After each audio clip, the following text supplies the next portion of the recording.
Yo, what's going on, guys? KrispyFlakes here. For today's video, we have ranking LeBron James' ideal superstar teammates next season. So basically, this is an article by Greg of Bleacher Report, and he is going to list some players that could potentially be on LeBron James' team next season.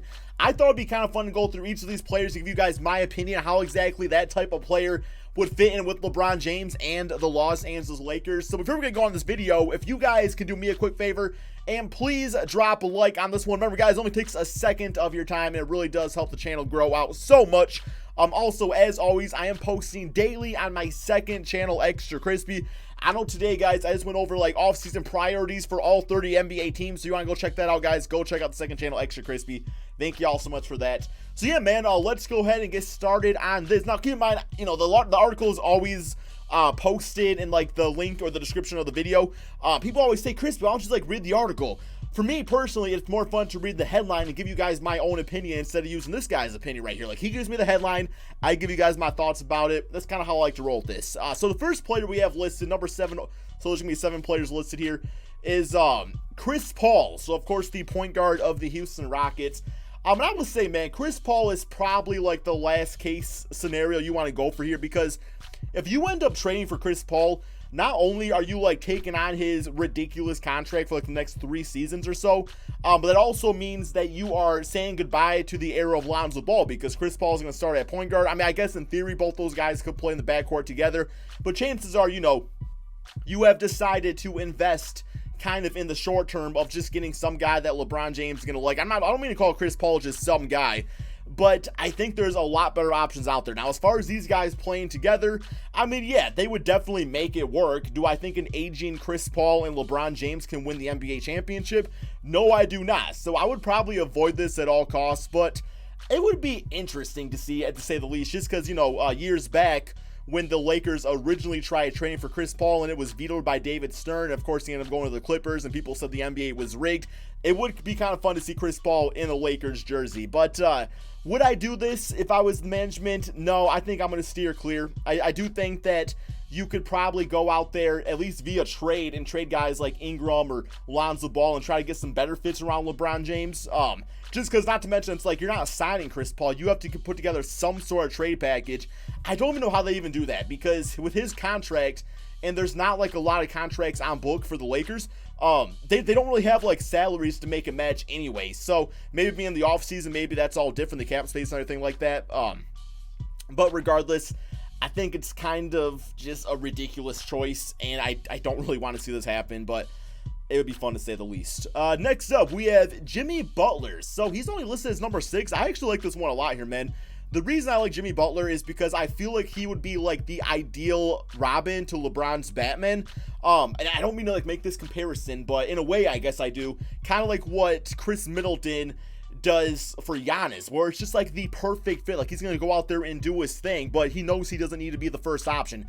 I think Jimmy Butler knows at this point in his NBA career, he's not going to be the first option on a championship team, just plain simple, but he does a lot of great things out there. I thought he was fantastic for the Philadelphia 76ers, and even on that team, it was more of an like unidentified role, where it's like, okay, well, sometimes they need Jimmy Butler to score, but sometimes Joel Embiid is going to go off, sometimes Ben Simmons is going to shoot a little bit more. I use the term shoot very loosely, by the way. Sometimes JJ Redick's going to do his thing out there, but no, Jimmy Butler would be the solidified number 2 option of this team.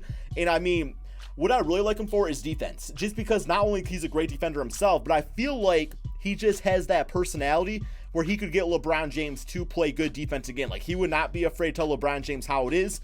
Unlike at times, I felt like the Lakers, you know, young guys out there was probably a little bit afraid to do so, just because, you know, that's LeBron James right there. I mean, all these kids grew up watching him and everything like that, but I think Jimmy Butler would tell him how it is.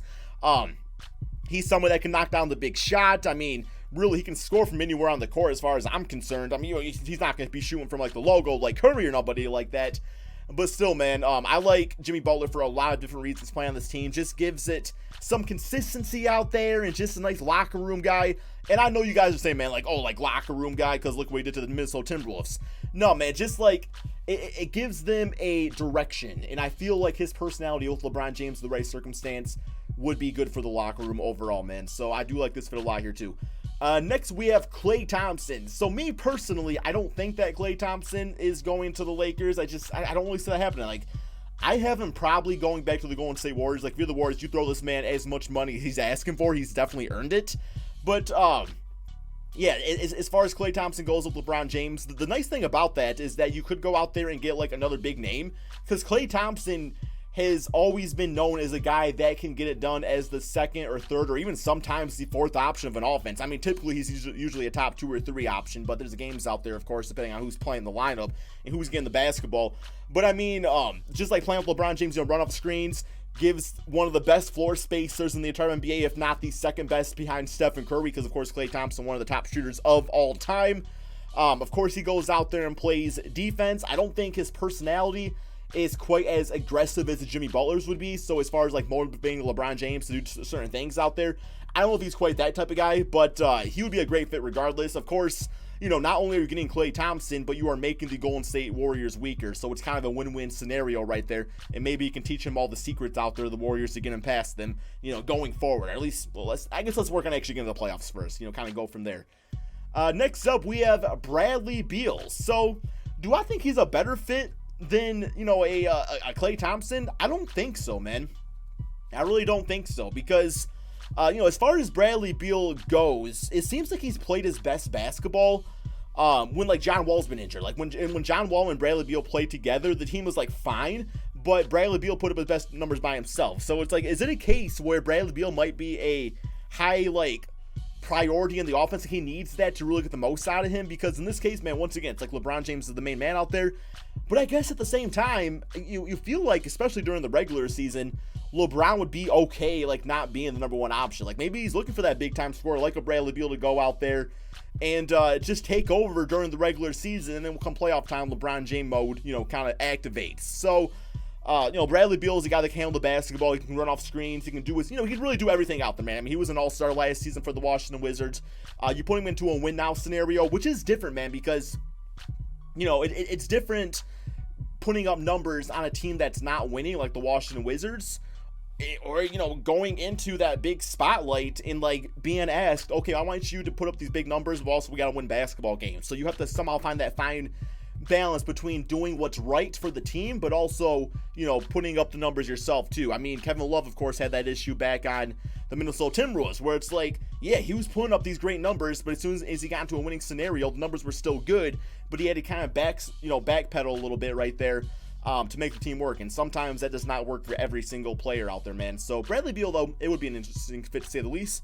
What's this trade? They're saying trade based around the number 4 pick and either Lonzo, Brandon, or Kyle Kuzma. I mean, I think I would probably look to trade Lonzo and Ingram together and keep Kyle Kuzma, and then maybe sign a veteran point guard, maybe Chris Paul, right? Number 3, we have Kemba Walker. Okay, man.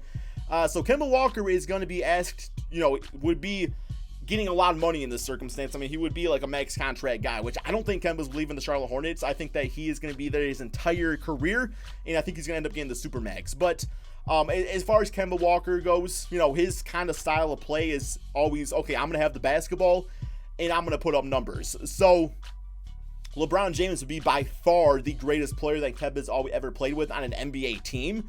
I mean, he's played with some decent players, but never really in this type of circumstance. It's just always been run to Kemba Walker. Like, that was the one play, man. Give the ball to Kemba, isolate, set some screens, pick and pops, pick and rolls, pick and whatever, bro.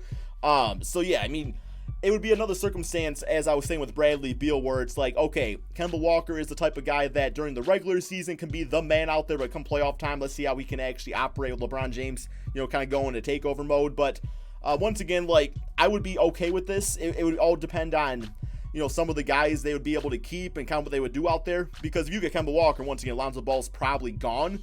But at the same time, man, it's like, you know, due to Lonzo Ball's defense, I could totally see a Kemba/Lonzo backcourt working completely fine. I mean, we are no longer like a positioned type of NBA, so it could definitely work, man. Next up, we have Kyrie Irving. I mean, this one kind of goes without saying. We know what Kyrie's like with LeBron James. To me, it's like the absolute perfect fit. I'm kind of upset these guys ever broke up in the first place. You know, the word broke up kind of feels kind of weird to say, but essentially what they did there, man. I mean, plain and simple, I think LeBron needs Kyrie, and Kyrie needs LeBron at this point in their NBA careers. You know, Kyrie went to the Boston Celtics. He did the whole I want to be the leader thing, realized how hard it was, and I feel like by doing that, kind of gained a certain level of respect for LeBron James.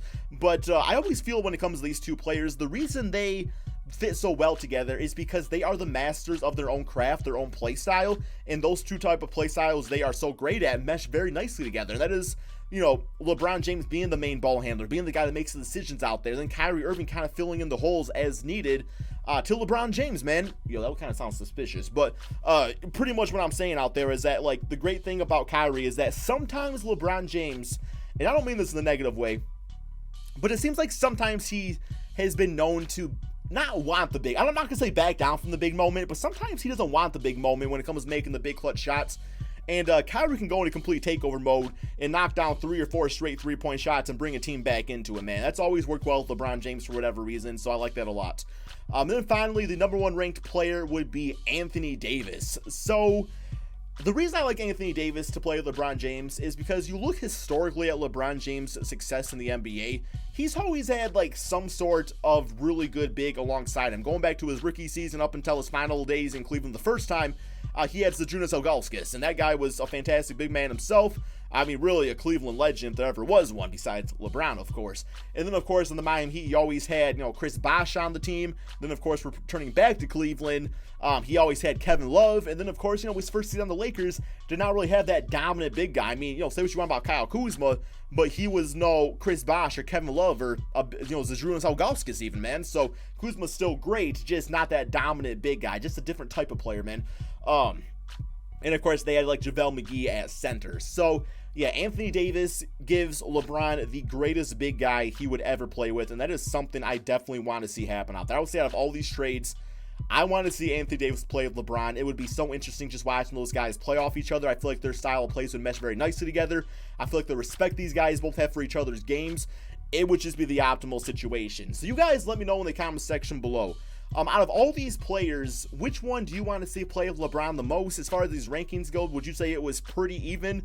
I guess real quick here, I'm going to say number 1, Anthony Davis. Number 2, Kyrie Irving. I'm good with that so far. Number 3, out of all these players, I'm probably going to say Jimmy Butler, man. I'll probably say Jimmy Butler. I think it would work out nicely. Number 4, Klay Thompson. Number 5, let's go with Bradley Beal. 6, Kemba Walker. Then 7, Chris Paul. That's just a very, very quick, like, unorthodox pickings that I'm going through right there, man. But anyway, hope you guys all enjoyed the video. If you want me to read some more about this, of course, articles always posted. Thank you all so much for watching, and peace out, my friends.